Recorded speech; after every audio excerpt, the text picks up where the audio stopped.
Hello dear students, तो आइए बेटा आज के इस वीडियो में हम समझेंगे अपना टॉपिक फ्लूइड के बारे में। क्लियर है? फ्लूइड क्या है, प्रेशर क्या होता है, pressure exerted by the liquid column, और एक लास्ट क्या है, दैट इज पास्कल लॉ।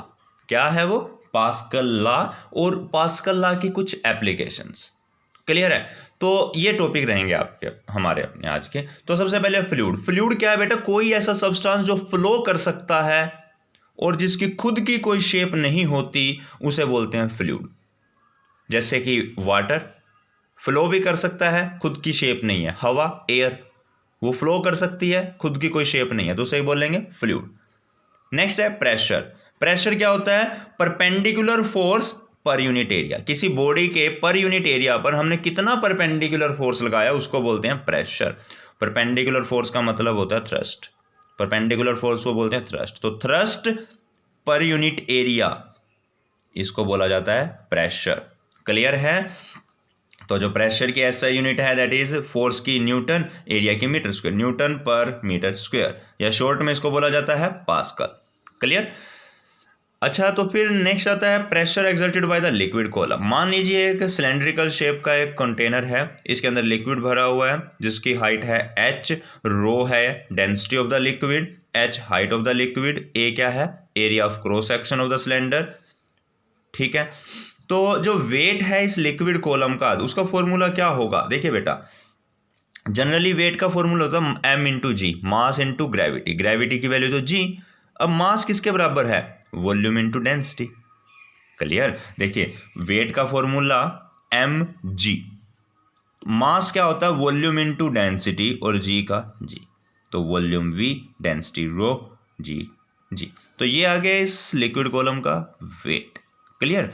अब बात करते हैं वॉल्यूम। देखिए, अगर आपको इसका वॉल्यूम निकालना है तो अगर आपको इसका बेस का वॉल्यूम पता है ना, ये वाला वॉल्यूम, तो इस वॉल्यूम को आप इस हाइट से मल्टीप्लाई कर दीजिए। सॉरी, इस एरिया को, बेस के एरिया को इस हाइट से मल्टीप्लाई कर दीजिए, तो आपके पास वॉल्यूम आ जाएगा। क्या आ जाएगा? वॉल्यूम। देखिए, आपको अगर ये वाला एरिया पता हो बेस का, इसके, उसको हाइट से मल्टीप्लाई करेंगे, क्या आएगा? Volume. Area into height equals to volume. Clear? तो अब बेटा देखिए, v की जगह हम रख सकते हैं a इंटू एच, तो v की जगह रख दिया a इंटू एच, रो जी, ये आ गया अपने पास वेट। अब प्रेशर क्या होता है? Formula force by area. ठीक है, अब एरिया तो ओके, फोर्स की जगह वेट। फोर्स जितना इस लिक्विड का वेट होगा उतना ही तो फोर्स लगाएगा ये नीचे, तो फोर्स की जगह वेट, एरिया का ए। अब वेट कितना है? A h rho g, A h rho g divide by area, area A से ए कैंसिल, बच गया एच रो जी, एच रो जी। तो लिक्विड का जो प्रेशर है उसका फॉर्मूला है बेटा एच रो जी, यानी कि ये किस पे डिपेंड करता है? हाइट पर। बात समझ में आई है? अच्छा, तो चलिए अब देखते हैं हम पास्कल लॉ। पास्कल लॉ कहता है इन ए क्लोज लिक्विड, एक क्लोज लिक्विड के अंदर increase in pressure at any point, अगर किसी एक पॉइंट पर प्रेशर को बढ़ा दिया जाए, then that is transmitted equally in all the direction, तो वो बराबर रूप से सभी डायरेक्शन में फैल जाता है। देखिए जरा एक बार कैसे। देखिए, जैसे मान लीजिए हमारे पास ये एक कंटेनर है, ठीक है, क्लोज कंटेनर है, इसमें अगर मैंने यहाँ पर प्रेशर बढ़ा दिया, तो जितना प्रेशर यहाँ पर बढ़ाया है उतना ही प्रेशर यहाँ पर भी ट्रांसमिट होगा और उतना ही यहाँ पर भी ट्रांसमिट होगा। क्लियर है? तो एक क्लोज कंटेनर में हर पॉइंट पर बराबर रूप से प्रेशर इंक्रीज होता है। ऐसा नहीं है कि कहीं पर कम और कहीं पर ज़्यादा, नहीं, हर पॉइंट पर प्रेशर क्या रहेगा बेटा? सेम। देखिए, मान लीजिए यहाँ पर एरिया फोर्स लगा है एफ, एरिया है ए, तो प्रेशर का formula force by area.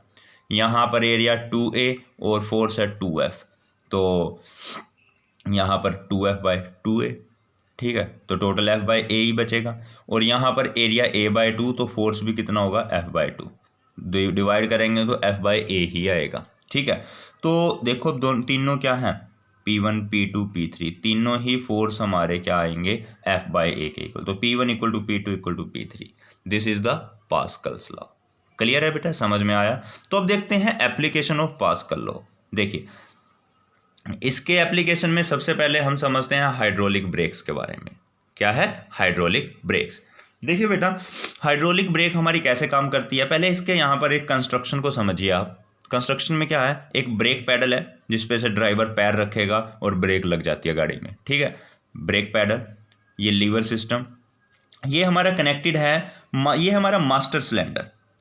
Master cylinder के अंदर यहाँ एक पिस्टन लगी हुई है जिसको मास्टर सिलेंडर की पिस्टन बोलेंगे, दैट इज पी। क्लियर। यहाँ पर अब इस ट्यूब है एक टी शेप की, ये देखिए टी शेप की ट्यूब है। इस ट्यूब के अंदर एक लिक्विड भरा हुआ है। क्या भरा होता है? लिक्विड, जिसको बोलते हैं ब्रेक ऑयल। क्या बोलते हैं इसको बेटा? Brake oil.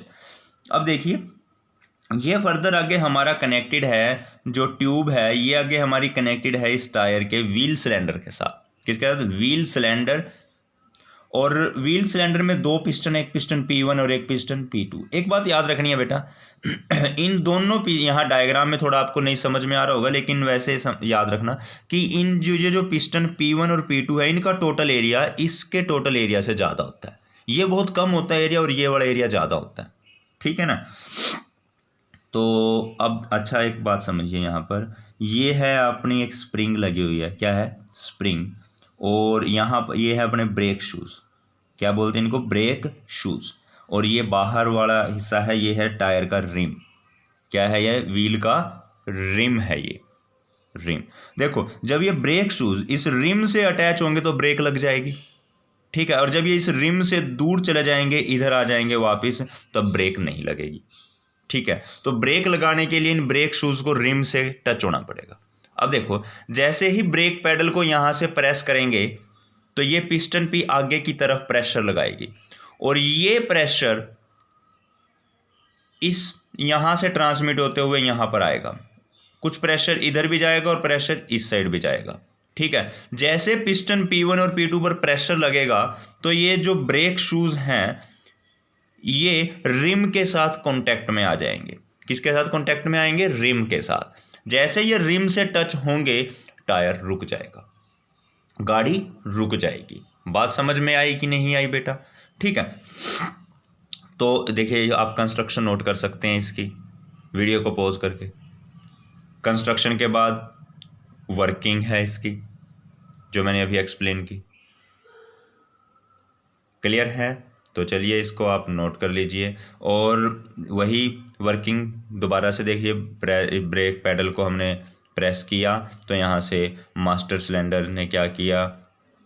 अंदर की तरफ लिक्विड को पुश किया और ये प्रेशर आगे व्हील सिलेंडर में ट्रांसमिट हो गया।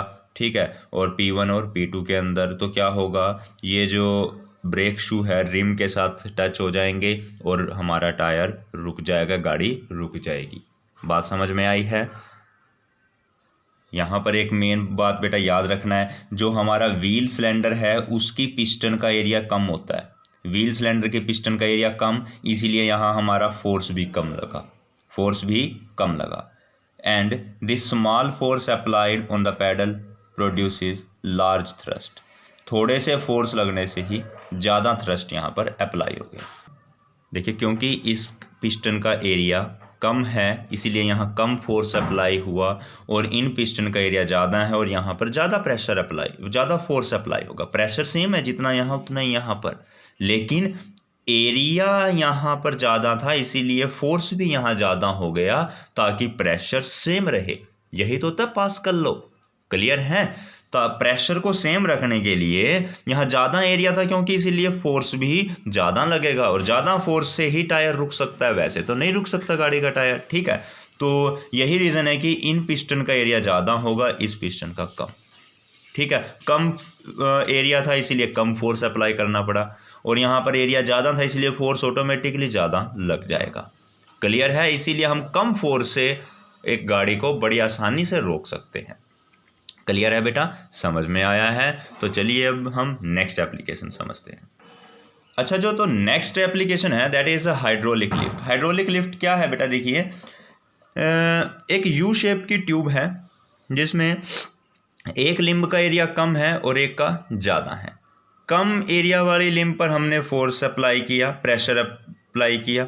ठीक है। थोड़ा सा हमने कुछ फोर्स लगाया जिससे प्रेशर आया P1 और यहाँ पर एक प्रेशर लगेगा तो ये प्रेशर यहाँ से ट्रांसमिट होता हुआ यहाँ पर इस लिम्ब में भी लगेगा। अब इसका एरिया कम है तो हमें कम फोर्स से ज़्यादा प्रेशर अप्लाई कर दिया। अब वही प्रेशर यहाँ पर आ गया, इसका एरिया है ज़्यादा, इसीलिए यहाँ पर फोर्स भी क्या होगा, ज़्यादा। तो इसी वजह से यहाँ पर जो है, मान लीजिए इस पिस्टन यहाँ पर कोई गाड़ी रख दी हमने, उस गाड़ी को भी बड़ी आसानी से उठाया जा सकता है। कोई भी हैवी वेट जो यहाँ पर होगा उसको हम बड़ी आसानी से उठा सकते हैं। क्यों? क्योंकि यहाँ हमारे कम फोर्स लगाने की ज़रूरत थी, क्योंकि एरिया कम था। अब वो प्रेशर जो है यहाँ पर भी आ गया, इसी वजह से यहाँ पर लेकिन एरिया ज़्यादा है। अब एरिया ज़्यादा है तो प्रेशर को कांस्टेंट रखने के लिए फोर्स को ज़्यादा होना पड़ेगा अपने आप, ठीक है। तो हमने कम फोर्स अप्लाई करके ज़्यादा हैवी ऑब्जेक्ट को भी बड़ी आसानी से उठा दिया। ये होती है हमारी हाइड्रोलिक लिफ्ट। क्लियर है बेटा? ये आप नोट डाउन कर सकते हैं। तो ठीक है बेटा, नेक्स्ट टॉपिक के साथ मिलेंगे अपने नेक्स्ट वीडियो में। तब तक के लिए bye bye, thank you and have a nice day.